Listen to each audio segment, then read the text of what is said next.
इस वीडियो में हम जो है बात करेंगे आचार्य प्रशांत की गीता उपनिषद में जो उनकी आइडियोलॉजी है उसके ऊपर।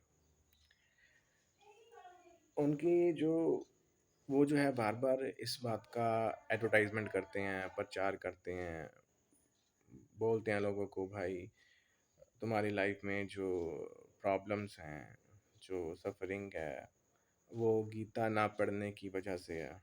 तुम लोग गीता नहीं पढ़ते, उपनिषद नहीं पढ़ते, इसकी वजह से तुम्हारी लाइफ में जो है प्रॉब्लम्स हैं।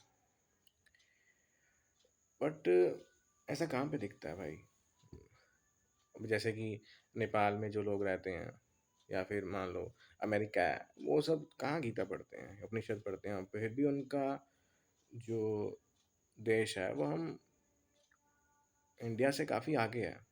तो लो वो भी बात छोड़ो, अगर हम अपनी रियल लाइफ में भी देखें, मान लो मुझे भाई अपनी कॉलेज की जो है फीस भरनी है, उसके लिए मेरे पास पैसे नहीं हैं, उसके बहुत सारे कारण हो सकते हैं। तो क्या गीता पढ़ने से जो मेरा प्रिंसिपल होगा, मेरा टीचर होगा, क्या वो मेरी फ़ीस माफ़ कर देगा?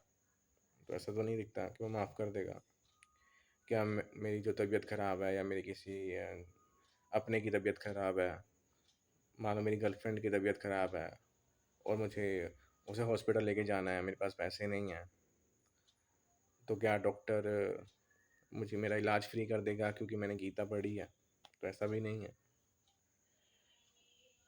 तो क्या हो जाएगा मतलब? ऐसा क्यों फिर वो बार बार जो है एडवर्टाइजमेंट करते हैं, प्रचार करते हैं, लोगों को एक तरीके से सोचने के लिए मजबूर करते हैं कि तुम लोगों ने जो है उपनिषद नहीं पढ़े, वेदांत नहीं समझा, इसकी वजह से जो है दिक्कत है, मैं को नहीं समझा, मैं को नहीं जाना, ये सब चीज़ें।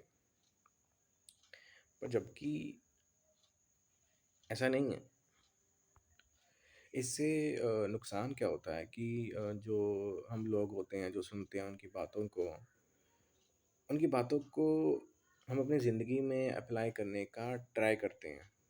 हम ट्राई करते हैं कि हम जो है गीता पढ़ लें, उपनिषद पढ़ लें, वेदांत पढ़ लें, ये सोच कर पढ़ते हैं कि हमारी लाइफ में जो प्रॉब्लम्स हैं वो ख़त्म हो जाएंगी, जबकि ऐसा होता नहीं है। हाँ, जिनका मन हो पढ़ने का, जिनको जानने का मन हो वो पढ़ें, वो बात अलग है। उसको मैं ये नहीं बोल रहा हूँ कि मत पढ़ो या जो भी है, वो उनकी अपनी एक सोच है, अपना एक नज़रिया है, अपना एक जो भी उनका इंटरेस्ट एरिया है वो है। पर जब आप ऐसा दावा करते हो कि ये पढ़ने से ये हो जाएगा और वो ऐसा नहीं होता, तो आपका ये दावा झूठा साबित होता है। बार बार उनका यही बोलते रहना, हर बात को लेकर उपनिषद पे चले आना, ऐसा शो करना कि आपने इसको नहीं पढ़ा, इसको नहीं समझा, इसकी वजह से ये हो रहा है। तो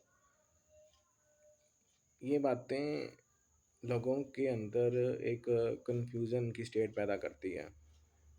इंसान अपनी और एक बहुत ज़्यादा ही जो है विक्टिम को ब्लेमिंग करने की मेंटालिटी भी आती है। इंसान विक्टिम को ही ब्लेम करने लगता है। जैसे कि मान लेते हैं कि कोई जो है जिसका किसी काम में इंटरेस्ट नहीं है, पर उसको वो करना पड़ रहा है, कोई भी मजबूरी हो सकती है उसकी। तो उसमें जो होते हैं वो यही बोल देते हैं कि भाई तुम्हारी गलती है, गीता पढ़ो, वेदांत पढ़ो, ये पढ़ो, वो पढ़ो। और जो मेन प्रॉब्लम क्या है ना कि वो जो है 3 बातें ठीक करते हैं और उसके साथ 3 बातें ऐसी करते हैं जो कि अनप्रैक्टिकल होती हैं। और वो जो 3 बातें अनप्रैक्टिकल होती हैं वो इसलिए ठीक लगने लगती हैं क्योंकि उनकी जो पहली 3 बातें हैं वो ठीक होती हैं। इसलिए ये कन्फ्यूज़न की स्टेट पैदा कर देता है। एक बिलीफ पैदा कर देता है कि अगर कोई इंसान 3 बातें ठीक बोलता है, तो जो 3 बातें बची हैं, जो वो बोल रहा है, वो भी ठीक ही बोलता होगा। इंसान ऐसा मान के चलता है, सोच लेता है। पर उनकी बातें इस तरह से प्रैक्टिकल नहीं हैं।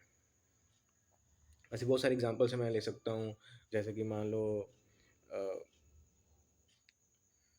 किसी को भाई अपने जो है अच्छा खाना नहीं मिल रहा, आप देखते ही हो कि किसी को काम नहीं मिलता मनपसंद का, कई लोगों के पास घर नहीं है, कईयों के जो है रिलेशनशिप में दिक्कत है।